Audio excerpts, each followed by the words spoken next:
welcome all that joined the channel. Welcome. This is your boy LT, and as talked about previously in my short, I want to talk about all things local trucking. Have you ever wondered what it's like to be a local truck driver? You ever wondered if that was the only option, to go over the road or be regional and to sleep over the road? Well, I'm here to tell you that that is not the only option for you in truck driving. Maybe you want to stay local so that you could take care of your kids. Maybe you want to stay local for other various reasons. So I'm going to give you guys a playbook on how to be a local truck driver and what it's like to be a local truck driver. My name is LT. I'm here in the Metro Dallas area, better known as the Metroplex, and I work for JB Hunt. And I just want to give a day in the life of what it's like to be a local JB Hunt driver. As of right now, I am what you would call a hybrid driver, where I do a little bit of the yard work and I do loads as well. I work for Mission Tortilla and I've never been over the road whatsoever. So I'm very uniquely qualified to talk about what it takes and what the lifestyle is of a local trucker. And that's what I want to share for you. Also, if you stay tuned, for everybody that wants to be a truck driver, I have some unorthodox ways that you could become a truck driver where you don't necessarily have to go work for a super carrier and, maybe do something that in the long run you don't want to do. I have ways and methods that you could get your CDL. And if it's something you don't want to do, you don't have to do it. And that's what we all want to do. Also, I'm going to give you guys my backstory too, so that you can see the journey that I came and what got me into being a truck driver. So with that being said, we're going to start the journey back in 2014.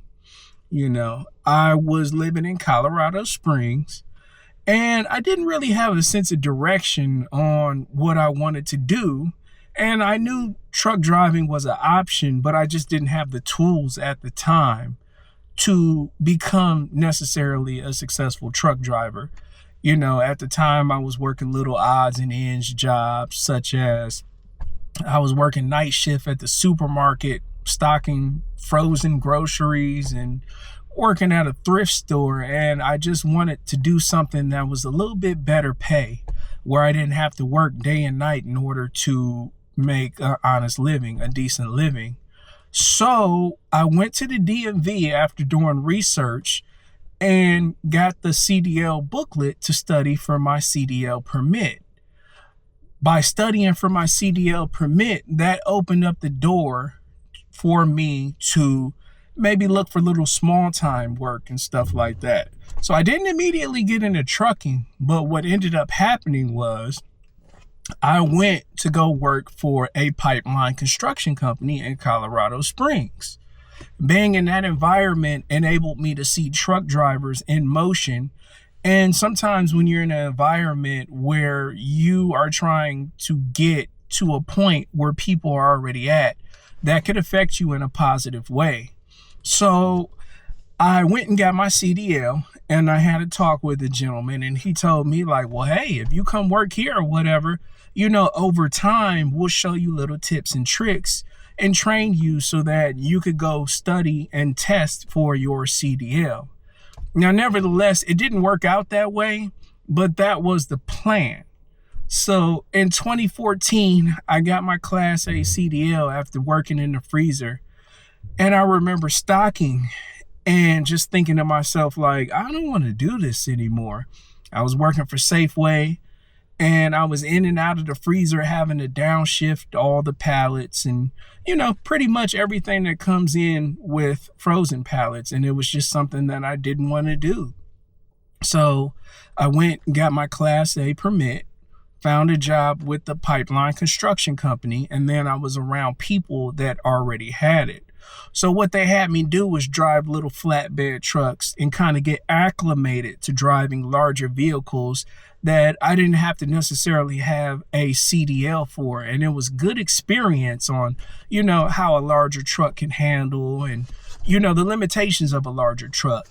So then this particular company will load storm, drain pipes, and sewer pipes to put in commercial and residential units. And that kind of got me acclimated to driving, carrying heavy loads on the back of the truck and stuff of that nature.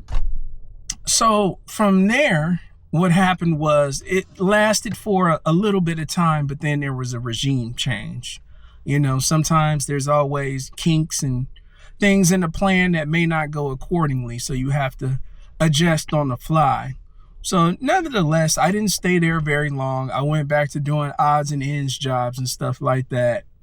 And then, you know, after a certain amount of time, I did something that I'll talk about in the next video or whatever that really boosted my success.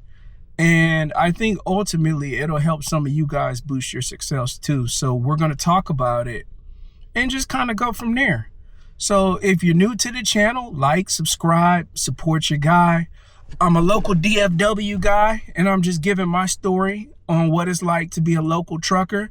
You know, oftentimes when we look at, you know, YouTube and stuff like that, we see a lot of truck drivers that, you know, have vlogs on being over the road.